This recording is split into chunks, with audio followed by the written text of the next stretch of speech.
Erling, you've been over here in the Premier League now for a couple of months. Just tell us how you're finding it and what you think of the league.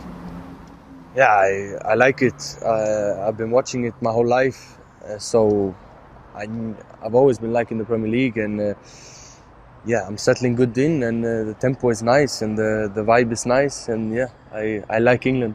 When you're playing in the team that you're playing in, you always have like 70%, 75% of the ball, and sometimes you stand up there for long periods and don't touch it.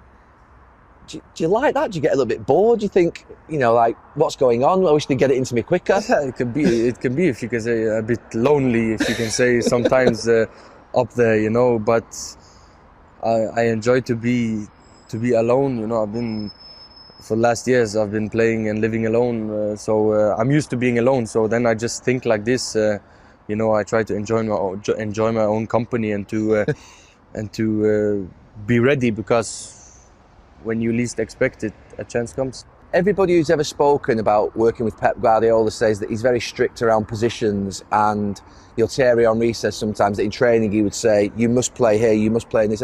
Is he doing that work with you, or is he being a little bit more free and saying, do what you ordinarily do? Or is he actually very strict with you about what areas of the pitch you play in? Yeah, but of course, I'm a striker, so I want to be in the box as much as possible. Of course, I don't want to go out on the side. What should I do there? We have other players doing that. So this is a logic thing. But we talk about a lot of small different details. Against this team, maybe do this. Against the other team, do that. So it's a lot of details. It's a really detailed man that loves details. Do you like it? Yeah, I like it a lot. Devil is in the details, you can say this, and he loves this, and yeah, it's good to work with him. I like it. What's the one thing so far working with him that you thought, wow, that I'd never thought of football like that, or I've never thought of a part of my game like that? I normally have this thought quite often, because he tells, for example, day before game, he tells us what's going to happen, and then next day exactly that happens.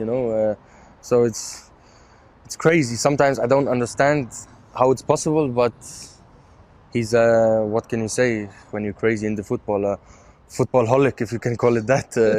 It's crazy. You have brilliant players obviously around you, and everyone, I think from day one, thought about that partnership, that connection that might exist between you and Kevin De Bruyne. Just tell us a little bit about your relationship off the pitch, but on the pitch as well. Yeah, he's a really calm, good guy. We relax a lot. We joke a lot together. You know how it is in the locker room. With all the guys, it's really nice, and we have a really calm relationship. Joking a lot about the same things, and on the pitch, it's yeah.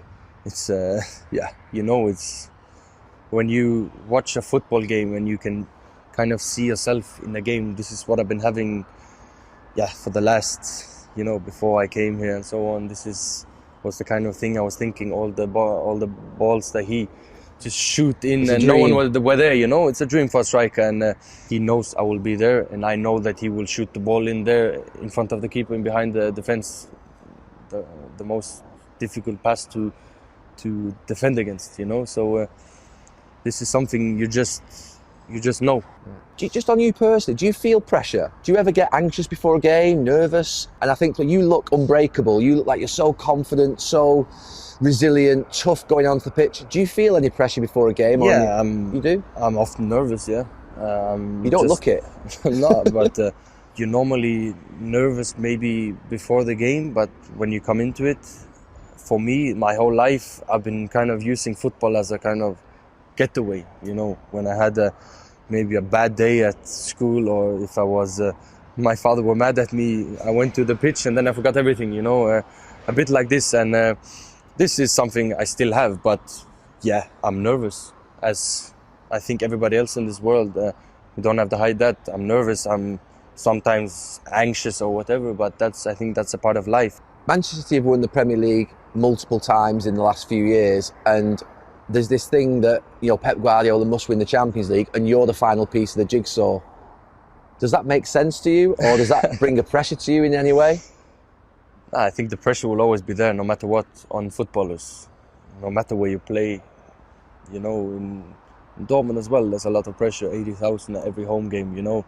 So footballers, we have pressure on every day. We have kind of exam every single weekend.